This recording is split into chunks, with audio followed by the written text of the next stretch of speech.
परमेश्वर आपको आशीष दे। आपके घर आने में हमें खुशी होती है, हमें आपसे प्रेम है। हम में से हर एक के लिए परमेश्वर ने महान चीजें संजोई हैं। यदि आप कभी भी हमारे क्षेत्र में आए तो हमारी किसी भी प्रार्थना सभा में शामिल हो। हमारा वादा है, हम आपको घर जैसा एहसास देंगे। पर टीवी देखने के लिए धन्यवाद।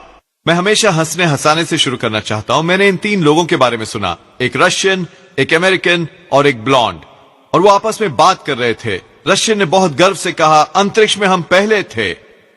अमेरिकन ने कहा, चांद पर हम पहले थे। उस ब्लॉन्ड ने कहा, ये तो कुछ भी नहीं, हम सूर्य पर जाने वाले प्रथम होंगे। वो अमेरिकन, वो रशियन, वो हंसे और कहा, तुम क्या बात कर रहे हो, तुम सूर्य पर नहीं जा सकते, वो इतना गर्म है, तुम जल जाओगी। ब्लॉन्ड ने कहा, हमें वो पता है, हम इतने बुद्धू भी नहीं, हम रात को जाएंगे। अपनी बाइबल ऊपर उठाइए, कहिए जैसे सच्चे मन से, ये मेरी बाइबल है, मैं वो हूं जो इसमें लिखा है। मेरे पास है जो ये कहती है कि है, मैं वो कर सकता हूं जो ये कहती है कि कर सकता हूं। आज मुझे परमेश्वर का वचन सिखाया जाएगा। मैं निडरता से स्वीकारता हूं, मेरा मन सतर्क है, मेरा हृदय ग्रहणशील है, मैं कभी भी वही नहीं रहूंगा। यीशु के नाम पर प्रभु का आशीष हो। मैं आज आपसे बात करना चाहता हूं, ये पहले से ही तुम्हारा है। शास्त्र वचन हमें बताता है कैसे परमेश्वर ने पहले से ही हमें आशीष दी है, पहले से ही क्षमा दी है, पहले से ही अनुग्रह किया है, पहले से ही हमें मान्यता और स्वीकृति दी है। हम में से हर एक को वो उसे करने का इंतजार नहीं कर रहे, उन्होंने ये पहले से ही कर डाला है। वहां आशीषें हैं जिन पर आपका नाम लिखा है, चंगाई जिस पर आपका नाम लिखा है, प्रमोशंस, अच्छी ब्रेक्स, बिजनेस, घर, कॉन्ट्रैक्ट्स। जहां तक परमेश्वर का सवाल है, वो पहले से ही आपकी हैं। असली सवाल यह है कि आप उसे कब लेने वाले हैं जो पहले से ही आपका है। जब हमारी बेटी अलेक्जेंड्रा करीब 10 साल की थी, एक दोपहर वो किचन में आई और कहा, मैं मूवी देखने जा रही हूं और अपने कजिन्स के साथ लंच खाने, मुझे कुछ पैसे चाहिए। मैंने कहा, ठीक है, मेरे ड्रेसर पर वहां $20 का नोट रखा है, तुम वो ले सकती हो। उसने मुझे जफ्फी डाली, धन्यवाद किया और पिछले दरवाजे की ओर बढ़ी ही। मैंने कहा, रुको एक मिनट, क्या तुम पैसे नहीं लेने वाली? वो मुस्कुराई और कहा, मैंने पहले से ही ले लिया है, आप हाँ कहेंगे, मुझे पता था। क्या मैं आपको बता सकता हूं कि परमेश्वर ने पहले ही हाँ कह दिया है आपके आशीष पाने के लिए, हाँ स्वस्थ और परिपूर्ण जीवन जीने के लिए, हाँ आपके सपने साकार करने के लिए। आप अलेक्जेंड्रा की तरह वो निडरता क्यों नहीं रखते और जाकर वो लेते जो पहले से ही आपका है? एक पिता के रूप में मुझे उस पर गर्व हुआ। मेरा हृदय लगाव से भर गया कि वो जानती थी कि मैं उसकी भलाई करना चाहता हूं। मुझे इतना अपनापन महसूस हुआ कि वो अंदर जाकर वो पैसा ले आई, ये जानते हुए कि मैं हाँ कहूंगा।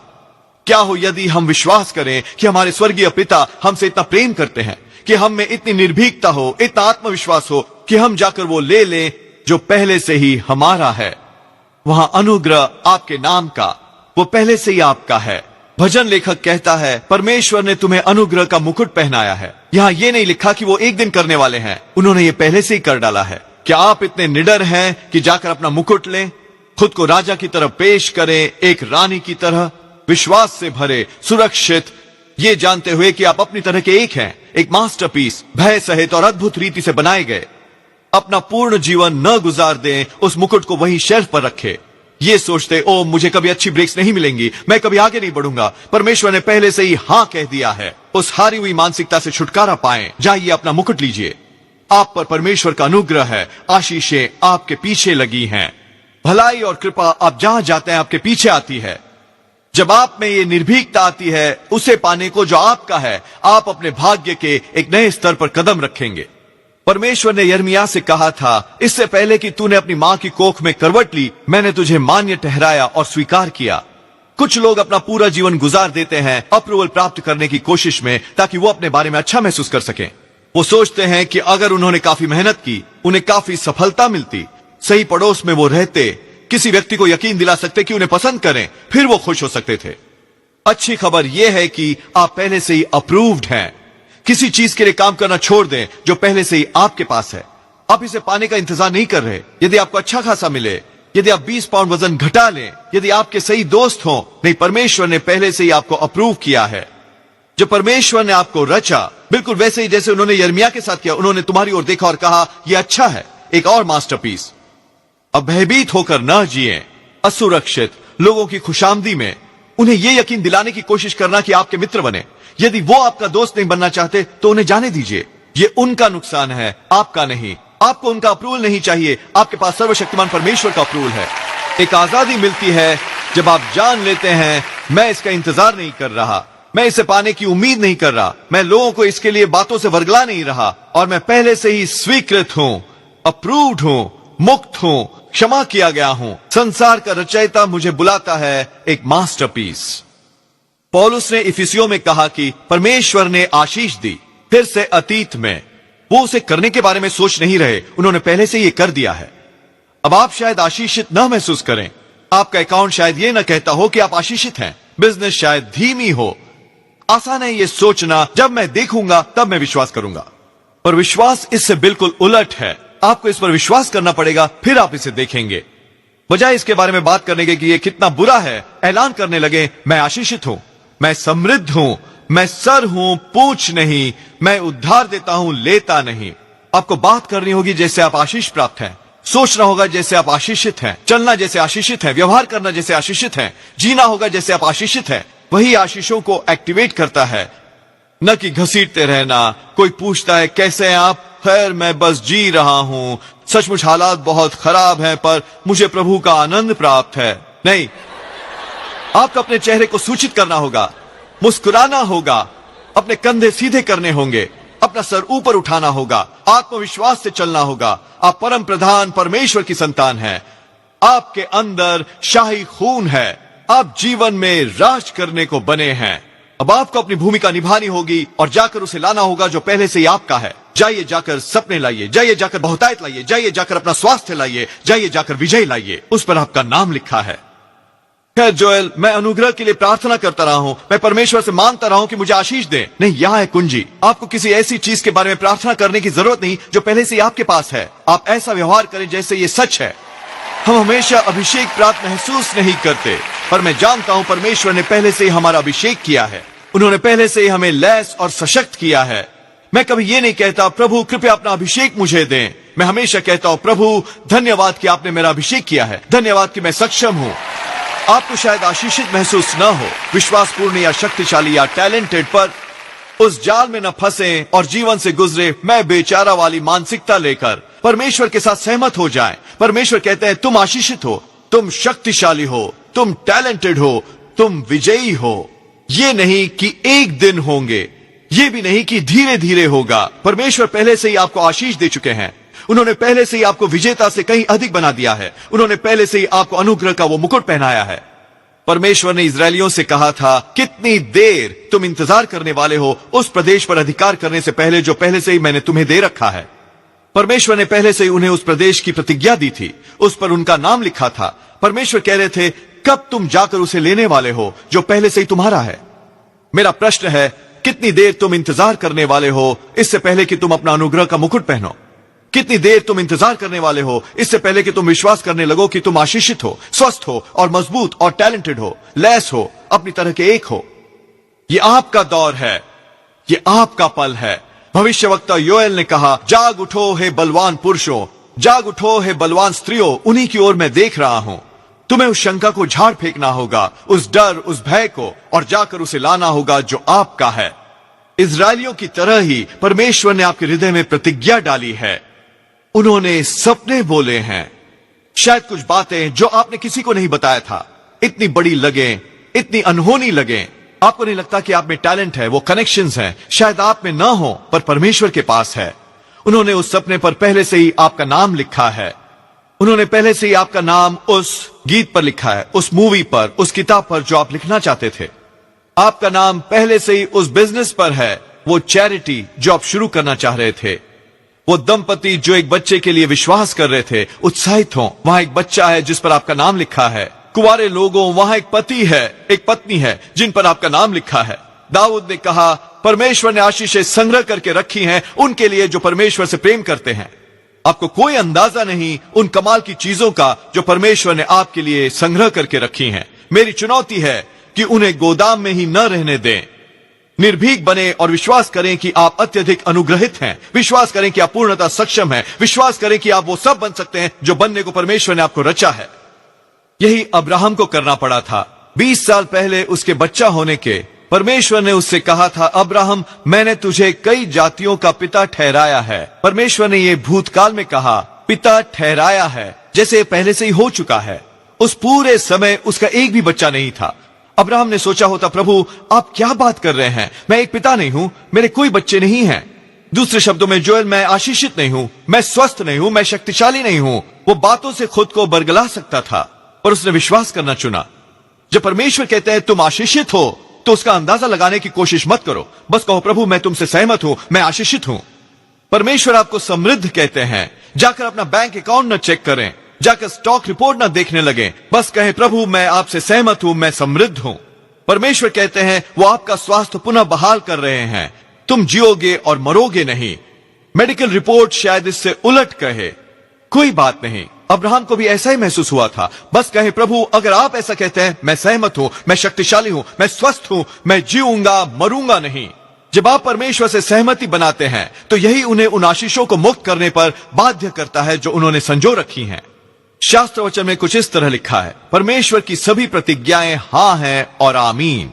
परमेश्वर कहते हैं हां तुम आशीषित हो, हां तुम स्वस्थ हो, हां तुम मजबूत हो, हां तुम अपने सपने साकार करोगे। खैर मैंने सीखा है कि अकेला हां ही काफी नहीं। यदि आप इसे सच बनाना चाहते हैं तो आपको इसके साथ आमीन जोड़ना होगा। आमीन का मतलब है मेरे साथ ऐसा हो, प्रभु मैं सहमत हूं, इसे होने दो। यह पर्सनल होना ही चाहिए, इसे आपकी आत्मा में जड़ पकड़नी चाहिए। यह जानना एक बात है कि परमेश्वर आशीष दे सकते हैं, यह कहना और बात है मैं आशीषित हूं। यह जानना एक बात है कि परमेश्वर चंगा कर सकते हैं, हां परमेश्वर बहाल कर सकते हैं, पर यह नया अर्थ पा लेता है जब आप कहते हैं मैं चंगा हो गया हूं, मैं बहाल हो गया हूं, मैं जीऊंगा मरूंगा नहीं। यह और बात है जानना कि परमेश्वर ने आपको बनाया है, पर यह कुछ और ही करने लगता है जब आप कहते हैं मैं एक मास्टरपीस हूं, मैं अपनी तरह का एक ही हूं, मैं अद्भुत रीति से भय रहित बनाया गया हूं। परमेश्वर कहते हैं हां, ध्यान रहे कि आप उसमें आमीन जोड़ें। यही अब्राहम ने किया, वो परमेश्वर के साथ सहमत रहा और करीब 20 साल के बाद वो प्रतिज्ञा साकार हुई। पर मैं सोचता हूं कितनी आशीषें जो हमारे लिए संग्रहित की गई हैं जिनसे हम वंचित रह जाते हैं। कितने सपने हैं जिन पर हमारा नाम है, क्योंकि हम हिम्मत हार जाते हैं, इतनी देर लग रही है, हम जहां हैं वहां खुश हैं, हम उन्हें वास्तविक रूप में आता नहीं देखते। मेरे पिता बताया करते थे एक बड़े गोदाम के बारे में जिसकी उन्होंने ऊपर स्वर्ग में कल्पना की थी। आप अंदर जाते हैं और देखते हैं एकड़ दर एकड़ वहां शेल्फों पर बक्से रखे हैं, जहां तक आपकी नजर जाती है, जितनी दूर आप देख सकते हैं वहां कतारों पर कतारें लगी हैं इन बक्सों की। आप थोड़ा और नजदीक जाते हैं तो आप गौर करेंगे कि हर बक्से पर किसी व्यक्ति विशेष का नाम लिखा है। उत्सुकतावश आप पूछते हैं सेंट पीटर ये बक्से क्या हैं, इसका क्या मतलब है? पीटर कहता है ये सब अनक्लेम्ड आशीषें हैं जो परमेश्वर के लोग कभी लेकर नहीं गए। वहां अनुग्रह का एक बक्सा है जिस पर बिल का नाम लिखा है, पर वो आया नहीं और इसे लेकर नहीं गया, उसने विश्वास नहीं किया। वहां क्षमा का एक बक्सा है जिस पर शैनन का नाम लिखा है, पर उसने कभी ये पाया नहीं। वो जीवन से गुजरती रही खुद को कोसते हुए और सोचते कि वो हार चुकी है। उस बक्से को देखो, उसमें वो बिजनेस है जिसका सपना कार्लोस देखता रहा और उसने सोचा उसमें वो नहीं जो उसके लिए चाहिए। ये बॉक्स वो प्रमोशन है जो जूली को चाहिए था, पर उसने अपने दोस्तों को खुद को बरगलाने दिया। ये वो बॉक्स है जिस पति के बारे में डेबरा ने प्रार्थना की थी, पर उसने हार मान ली। बक्से दर बक्से अनुग्रह के, प्रमोशन के, चंगाई के, अच्छी ब्रेक्स के। दोस्तों अपने बक्से शेल्फ पर ही न छोड़ दें, जाइए और उसे ले आइए जो पहले से ही आपका है। जाइए जाकर चंगाई लाइए, जाइए जाकर बच्चे लाइए, जाइए जाकर सपने लाइए, जाइए जाकर विजय लाइए जिस पर आपका नाम लिखा है। जब आप उठते हैं निडरता से और कहते हैं प्रभु मैं जानता हूं आप मुझसे प्रेम करते हैं, मैं जानता हूं आप मेरा भला करना चाहते हैं, मैं आपका धन्यवाद करना चाहता हूं मेरे सपने साकार करने के लिए। धन्यवाद कि मैं स्वस्थ और परिपूर्ण जीवन जी रहा हूं, मैं जी रहा हूं कर मुक्त, कि आप सही लोग ला रहे हैं मेरे मार्ग में। प्रभु धन्यवाद मेरे हृदय की इच्छाएं पूरी करने के लिए। जब आप ऐसा विश्वास करते हैं तो यह परमेश्वर के चेहरे पर मुस्कान ला देता है। शास्त्र वचन में लिखा है यह पिता की खुशी है कि आपको राज्य दें, कुछ और नहीं जो उन्हें इससे अधिक आनंद देता हो सिवाय आपको फल फूलता देखने के और वो बनने को जो बनने को आपको रचा गया है। पर कई बार एक धार्मिक आत्मा हमें यह सोचने पर मजबूर करती है मैं ज्यादा नहीं मांग सकता, मैं अपने सपने नहीं मांग सकता, वो सही नहीं होगा, मुझे रहना होगा विनम्र। नहीं, आप बड़ा विश्वास करके परमेश्वर को असहज नहीं कर रहे। वही हैं जिन्होंने आपके मन में यह सपना डाला है। परमेश्वर ने कभी आपको इसलिए नहीं रचा कि आप एक लेवल तक पहुंचे और फिर अटक जाएं। उन्होंने आपको रचा है सर्वोत्तम के लिए, राज्य के लिए नई ऊंचाइयां लाने, अपने परिवार के लिए नए मापदंड स्थापित करने। उन पर से सीमाएं हटा दो। उन छोटे सपनों से छुटकारा पाएं, छोटे लक्ष्य, छोटी योजनाएं। परमेश्वर आपको अपनी सामर्थ्य की महानता दिखाना चाहते हैं। वो आपके हालात से सीमित नहीं, वो आपकी शिक्षा से सीमित नहीं, आपकी बैकग्राउंड से, आपके टैलेंट से, वो हमारी सोच से सीमित होते हैं। यदि हम सोचे कि मैं वहां पहुंच गया जहां होना चाहिए था, मेरे भविष्य में कुछ अच्छा नहीं, मुझे इसका हक नहीं, मैंने बहुत गलतियां की हैं, ये हमें हमारे भाग्य की पूर्णता से दूर रखेगा। आपको अपनी विजन को बढ़ाना होगा। परमेश्वर के लिए जगह बनाएं कि वो कुछ नया कर सकें। वो बरसाने ही वाले हैं अनुग्रह, बरसाने वाले हैं तरक्की। आप उनकी भलाई की बहुतायत देखने वाले हैं। वो आपको ऐसी जगह ले जाने वाले हैं जहां आप कभी गए नहीं। वो आपको वो दिखाने वाले हैं जो आपने कभी नहीं देखा। ये इफिसियों 3:20 सा होगा। वो हमारी विनती और समझ से कहीं अधिक कार्य कर सकता है। खैर, आप कहेंगे जोएल ये अच्छा लगता है, पर परमेश्वर के पास बड़े काम है निपटाने को बजाय मेरे। मैं और मेरी चुनौतियां, मेरे सपने और मेरे लक्ष्य नहीं। समझ लें, आप परमेश्वर के सबसे बड़े काम हैं। आप उनके दुलारे हैं, आप उनकी सबसे प्रिय संपत्ति हैं। उन्होंने आपको अपनी छवि में बनाया। उन्होंने जीवन नहीं फूंका पानी में, आकाश में, पेड़ों में। उन्होंने अपना जीवन आपके अंदर फूंका है। उन्होंने अपना डीएनए आपके अंदर डाला है। आप एवरेज बनने के लिए नहीं बनाए गए, मीडियोकर होने को। आप शाही परिवार के हैं। परमेश्वर ने आपके भाग्य में लिखा है कि आप इस पीढ़ी पर अपनी छाप छोड़ें। उस शेल्फ पर इस समय कुछ बक्से हैं जिन पर आपका नाम है। वो पहले से ही आपके हैं। परमेश्वर इंतजार कर रहे हैं कि आप आकर उन्हें ले जाएं। मैं आपसे कह रहा हूं कि अपने विश्वास को उद्वेलित करें, बड़ा विश्वास करना शुरू करें। परमेश्वर की भलाई की अपेक्षा करने लगें, परमेश्वर का अनुग्रह घोषित करने लगें। शायद ये अतीत में न हुआ हो, पर ये एक नया दिन है, ये भविष्य में हो सकता है। जब आप विश्वास करते हैं, नए दरवाजे खुलते हैं, तरक्कियां आती हैं, सही लोग प्रकट होते हैं। जब आप विश्वास करते हैं तो स्वर्गदूत काम पर लग जाते हैं। परमेश्वर आपकी लड़ाइयां लड़ने लगते हैं। नेगेटिव हालात पलट जाएंगे। जब आप विश्वास करते हैं, सभी बातें संभव हैं। यदि मेरे हाथ में $100 का नोट होता तो वो नोट स्वयं में मेरे किसी काम नहीं आता। दूसरे शब्दों में, मैं नोट पहन नहीं सकता, मैं नोट खा नहीं सकता, मैं नोट ड्राइव नहीं कर सकता। ये बस कागज का एक टुकड़ा है जिसकी कोई कीमत नहीं। पर अगर मैं वो $100 का नोट स्टोर में ले जाऊं, मैं उसके बदले ले सकता हूं कुछ ग्रोसरी, मैं उसके बदले ले सकता हूं एक नई शर्ट, मैं उसके बदले ले सकता हूं अपनी कार के लिए पेट्रोल। ये कहलाता है लीगल टेंडर। वो कागज का टुकड़ा एक्सचेंज किया जा सकता है चीजों और सेवाओं के बदले। इब्रानियों 11 में लिखा है, विश्वास आशा की हुई वस्तुओं का निश्चय और अनदेखी वस्तुओं का प्रमाण है। आप कह सकते हैं विश्वास स्वर्ग की करेंसी है। यदि मुझे ग्रोसरीज चाहिए तो मुझे यहां धरती पर कुछ कैश ले जाने की जरूरत है, पर अनदेखी आत्मिक दुनिया में वो कैश मेरे किसी काम नहीं आएगा।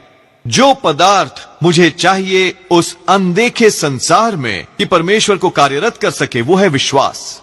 शास्त्र वचन में लिखा है, अब्राहम ने विश्वास किया और ये उसके लिए धर्मी गिना गया। सच तो यह है कि अब्राहम जरूरी नहीं कि धर्मी था। यदि आपने कहानी पढ़ी हो तो अब्राहम ने कई गलतियां की थी। उसका एक बच्चा हुआ विवाह से बाहर। उसने अपनी पत्नी के बारे में झूठ बोला, लोगों को बताया कि वो उसकी बहन है। उसने परफेक्ट जीवन नहीं जिया। पर हम इस सिद्धांत को काम करते देखते हैं। अब्राहम ने विश्वास किया कि उसमें विश्वास था। परमेश्वर ने कहा, ठीक है अब्राहम, तुम में विश्वास है, चलो अदला बदली करें, मैं तुम्हें अपनी धार्मिकता दूंगा।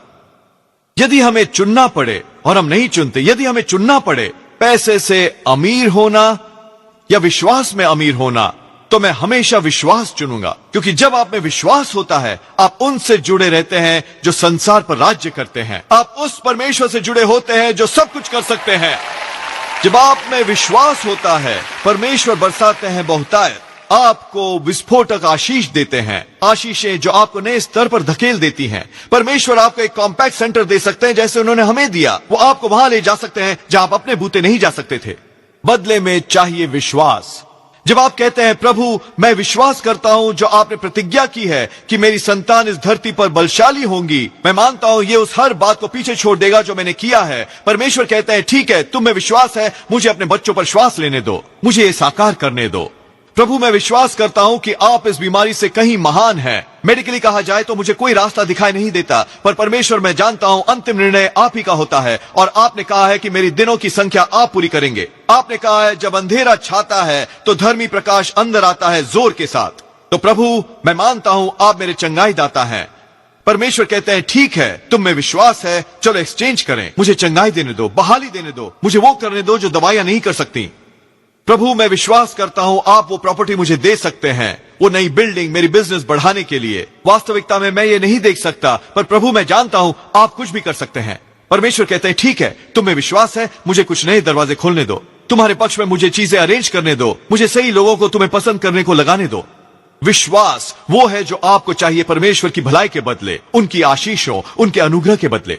इसीलिए शास्त्र वचन में लिखा है बिना विश्वास के तुम परमेश्वर को प्रसन्न नहीं कर सकते, क्योंकि यदि हम में विश्वास नहीं तो परमेश्वर हमारे लिए ज्यादा नहीं कर सकते। ये उनको सीमित कर देता है। परमेश्वर तरस रहे हैं आपका भला करने को, वो चाहते हैं कि आपके सपने साकार हों, पर वो आगे कहते हैं तुम्हें उनकी भलाई को तलाशना होगा। मैं विश्वास करता हूं कि आज आपका विश्वास बढ़ रहा है। आप जानते हैं क्या हो रहा है, आप और अमीर हो रहे हैं, आपके पास एक्सचेंज करने को और ज्यादा है। यीशु कहते हैं तुम्हारे विश्वास अनुसार ही तुम्हारे साथ होगा। जब आप परमेश्वर के पास जाते हैं बड़ा विश्वास लेकर, अपने सपनों के लिए विश्वास लेकर, यह विश्वास की ये समस्या पलट जाएगी, ये जानते हुए कि वो सर्व सामर्थी हैं। ये न केवल पॉजिटिव होना हुआ, ये बस ये उम्मीद करना नहीं कि ये होगा, ये उससे कहीं गहरा है, एक एक्सचेंज हो रही है। आप अपने विश्वास की अदला बदली कर रहे हैं स्वर्ग की करेंसी से, जो परमेश्वर को अद्भुत बातें करने पर बाध्य करती है। पर ज्यादातर हम परमेश्वर के पास जाते हैं अपने संदेह लेकर, प्रभु मेरा ये बड़ा सपना है पर मैं नहीं जानता कि ये कैसे होगा, मुझे नहीं लगता मुझ में वो टैलेंट है, मेरे पास वो कनेक्शंस नहीं, प्रभु मुझे कभी कोई अच्छी ब्रेक्स नहीं मिलती, पिछले हफ्ते मेरी कार खराब हो गई, मेरा कुत्ता भाग गया, मेरी गोल्ड फिश मर गई, मेरा पड़ोसी मुझसे बात नहीं करता, सचमुच बहुत बुरा हाल है, पर मुझे आपकी मदद की जरूरत है। इसके संदर्भ में परमेश्वर कहते हैं मेरे शब्द उनके नहीं, दिखाओ मुझे पैसा, मैं विश्वास द्वारा काम करता हूं, वही ठोस निश्चय मुझे चाहिए बदले में। यह है जो मैं कह रहा हूं, कहीं बेहतर है परमेश्वर के पास जाना और कहना प्रभु मेरा ये बड़ा सपना है, मुझे असंभव लगता है, पर प्रभु मैं जानता हूं आपके साथ सभी बात संभव है। मुझे पता है आप रास्ता बना सकते हैं जहां कोई रास्ता नहीं है। मैं जानता हूं आप वो दरवाजा खोल सकते हैं जो कोई मनुष्य बंद नहीं कर सकता। मैं जानता हूं आप मेरी जरूरत पूरी कर रहे हैं अपने धन से, मेरे नहीं। आपने आशीषें संग्रह करके रखी है मेरे लिए, वो जो परमेश्वर से प्रेम करते हैं उनके लिए। परमेश्वर कहते हैं यही तो मैं चाहता हूं, ये स्वर्ग की करेंसी है, मुझे काम पर लग जाने दो। कुछ वर्ष पहले मैंने एक नौजवान दंपति से बात की और वो लंबे अरसे से एक बच्चे की कोशिश कर रहे थे। वो बहुत निराश थे और हार मानने ही वाले थे। मैंने उन्हें बताया जो मैं आपको बता रहा हूं, वहां एक बच्चा है जिस पर आपका नाम है, वो पहले से ही गोदाम में है, जो आपका भाग्य बनने को तैयार है, पर आपको सहमति में रहना होगा। बजाय शिकायत करने के एक सर्वोत्तम बात है जो आप कर सकते हैं कि परमेश्वर को याद दिलाएं जो उन्होंने कहा है। प्रभु आपने कहा है भजन 1:13 में, वो बांझ को लड़कों का आनंद करने वाली माता बनाता है। आपने कहा है मेरे कोख का फल आशीष प्राप्त है। आपने कहा है बच्चे परमेश्वर की ओर से पुरस्कार हैं। तो प्रभु मैं आपका धन्यवाद करना चाहता हूं कि वो बच्चा जिस पर मेरा नाम था वो आ रहा है। आप में से कुछ के लिए वहां एक बिजनेस है जिस पर आपका नाम लिखा है। आप इसके सपने देखते रहे हैं, आप इसके लिए प्रार्थना करते रहे हैं। समय आ गया है, उठें और जाकर उसे ले आएं। हे पिता, आपने कहा है कि आप मेरे हृदय की इच्छाएं पूरी करेंगे। प्रभु मैं आपका धन्यवाद करना चाहता हूं कि वो बिजनेस जिस पर मेरा नाम है आ रही है। शायद आप एक कानूनी लड़ाई में हैं, अच्छी नहीं लग रही, आपको हार मानने की परीक्षा है। प्रभु आपने कहा है कि परमेश्वरहीन लोगों का बल काटा जा रहा है, परमेश्वरीय लोगों का सामर्थ्य बढ़ाया जा रहा है। आपने कहा है जब एक ओर से शत्रु मेरे विरुद्ध आ रहा है, आप उन्हें हराएं और भगाएंगे 7 अलग अलग तरफ। तो प्रभु मैं आपका धन्यवाद करना चाहता हूं कि वो पलटा जिस पर मेरा नाम लिखा है आ रहा है। मैंने कई साल पहले इस विषय पर काम की थी और मैंने खासकर इसका जिक्र किया कि वो बच्चा जिस पर आपका नाम लिखा है आ रहा है। वो ऑडियंस में एक नौजवान दंपति थी जो कई सालों से बच्चे के लिए कोशिश कर रहे थे। उन सभी फर्टिलिटी ट्रीटमेंट से गुजरे थे और कोई सफलता नहीं मिली। वो ये सत्य स्वीकार करने वाले थे कि उन्हें कभी बच्चे नहीं हो सकते। पर जब मैंने ये बयान दिया कि वहां एक बच्चा है जिस पर आपका नाम लिखा है, तो अंदर कुछ सजीव हो उठा। उसने उनकी आत्मा में कुछ प्रज्वलित किया।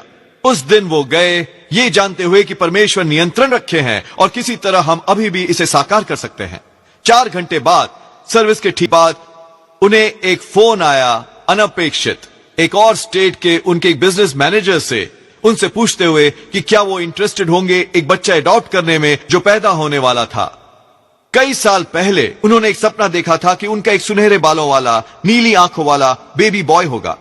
8 सप्ताह बाद वो उस डिलीवरी रूम में थे जहां उनका बेबी बॉय पैदा हुआ था और उसकी नीली आंखें थी और सुनहरे बाल थे, वैसा ही जो उन्होंने सपने में देखा था। वो बच्चा उनके लिए संजो कर रखा गया था। ये उनके शेल्फ पर था।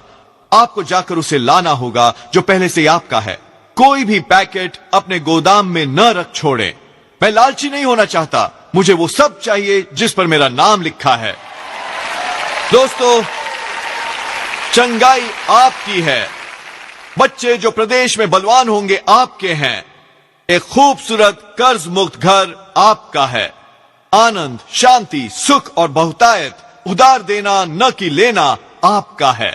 क्या होगा अगर हम सब परमेश्वर के पास जाएं स्वर्ग की करेंसी लेकर? विश्वास, निर्भीकता, आत्मविश्वास, अपेक्षा, यही परमेश्वर का ध्यान आकर्षित करता है। ये जानते हुए कि वो हमसे प्रेम करते हैं, कि हम पर भलाई करना चाहते हैं, यही परमेश्वर को बाध्य करता है उससे कहीं ज्यादा करने के लिए जो हम मांग रहे हैं। आप अपने विश्वास को उद्वेलित क्यों नहीं करते? याद करें, आप आशीष नहीं पाएंगे, आप पहले ही आशीषित हैं। आपके पास अनुग्रह का मुकुट नहीं होगा, आपके पास पहले से अनुग्रह का मुकुट है। ध्यान रहे कि आप इसे हर दिन पहने। परमेश्वर कहते हैं हाँ, आप इसमें आमीन जोड़ें। यदि आप ऐसा करते हैं, मैं विश्वास और ऐलान करता हूं, हर चीज जिस पर आपका नाम है आ रही है। वो स्वास्थ्य, वो बच्चे, वो कॉन्ट्रैक्ट, वो बिजनेस, वो घर। आपको तैयार होना होगा। आप परमेश्वर की भलाई देखेंगे कुछ नई तरह से, नए अवसर, विस्फोटक आशीषें। आप अपने भाग्य की संपूर्णता में कदम रखेंगे यीशु के नाम पर। यदि आज आपने ग्रहण किया तो कहिए आमीन। हम अपना प्रसारण खत्म नहीं करना चाहते आपको ये अवसर दिए बिना कि यीशु को अपने जीवन का प्रभु बनाएं। मेरे साथ प्रार्थना करेंगे। प्रभु यीशु, मैं अपने पापों का पश्चाताप करता हूं, मेरे हृदय में आइए। मैं आपको अपना प्रभु और उद्धारकर्ता बनाता हूं। ये साधारण सी प्रार्थना करके आप नए सिरे से जन्म ले चुके एक बाइबल आधारित चर्च में आइए। परमेश्वर को पहला